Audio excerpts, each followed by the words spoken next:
வணக்கம், நான் உங்கள் மெக்பாஸ் தமிழ். ஸோ நீங்கள் சேனலில் பார்த்தீங்கன்னா ஒரு இன்ட்ரெஸ்டிங் டாபிக் பார்க்க போகிறோம். என்ன டாபிக் பார்த்தீங்கன்னா, இது என்ன ஸ்டூடெண்ட் BS6 தான். இந்த வண்டியில் என்ன கம்பெனினா, கஸ்டமரோட கம்பெனி என்னன்னா, பேட்டரி வந்து புது பேட்டரி மாற்றிட்டாரு. ஆனால் அதுக்கு முன்னாடி பார்த்தீங்கன்னா இதே கம்பெனியாக இருந்தது. என்ன கம்பெனினா, பேட்டரி சார்ஜ் பண்ணி வண்டியை ஃபிக்ஸ் பண்ணி அப்புறம் 2 நாள் வண்டி ஓடும், இல்லை ஒரு நாள் வண்டி ஓடும், மறுபடியும் பேட்டரி டவுன் ஆகிடும். ரிட்டர்ன் சார்ஜ் பார்த்தீங்கன்னா ஒரு சில நேரங்களில் 14 காமிக்குது, ஒரு சில நேரங்களில் வெறும் 12.56 தான் காமிக்குது. ஸோ ரீசன் என்ன பார்த்தீங்கன்னா, ரெட்டிஃபயர் தான் கம்ப்ளைண்ட். இந்த ரெட்டிஃபயர் ஏன்னா மேனோட காயிலாம் நல்லா இருக்குது, கல்ட்டியோட அதாவது வேல்யூ செக் பண்ணியாச்சு, ப்ளஸ் பார்த்தீங்கன்னா மேனோட காயிலும் செக் பண்ணியாச்சு. இந்த ரெட்டிஃபயர் தான் மாற்றணும். என்னோட பார்ட் நம்பர் பார்த்தீங்கன்னா PD402006 தான் என்னோட பார்ட் நம்பரு. நம்ம புது ரெட்டிஃபயர் வராச்சாச்சு. பார்ட் நம்பர் பாருங்க, PD402006.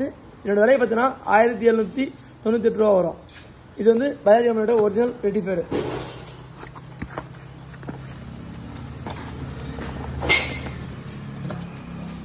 சேம் பார்ட் நம்பர் பார்த்து தான் வர வச்சிருக்கோம். ஸோ ஜாக்கு, இந்த கப்ளரு, அப்புறம் ஒரு டயோடு, ஸோ இந்த இதெல்லாம் பார்த்தீங்கன்னா கரெக்டாக வர வச்சிருக்கோம். Thank you sir.